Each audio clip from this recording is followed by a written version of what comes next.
To start, what you're gonna do is take 1 pound of beef, and you can also use ground turkey as well, actually even ground chicken, and you're just going to heat it and saute it really, really well.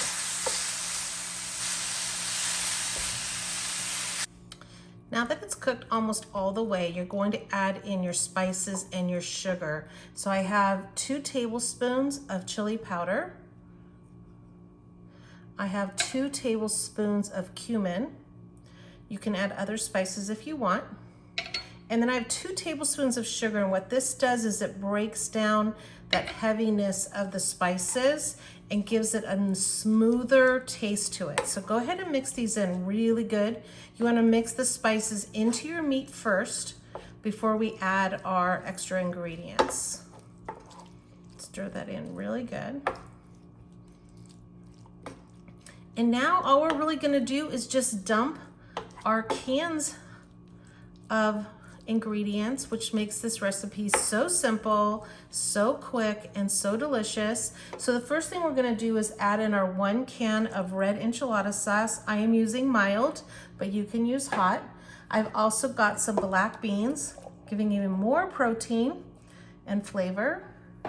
Then I have a can of petite diced tomatoes, which this one has some spices in it.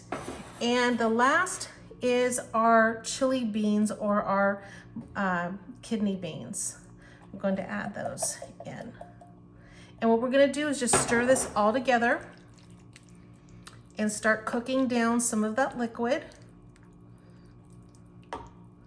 for about 10 minutes. And then we're gonna add in just a 1/2 cup of water and then simmer it for 20 minutes, and it is done. It is done. Is that amazing? And you can make your cornbread muffins, and it makes an amazing, delicious, easy peasy dinner. Yum. So I've let it cook down just a little bit.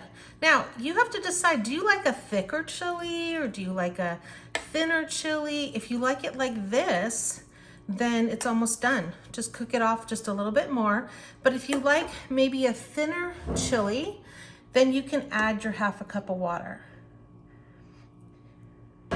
And go ahead and cook it again.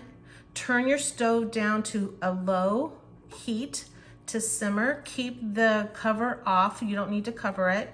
And go ahead and let the rest of this liquid burn off. It's just gonna give it more flavor so that it doesn't burn the bottom of your pan, but gives it that nice flavor as it cooks through.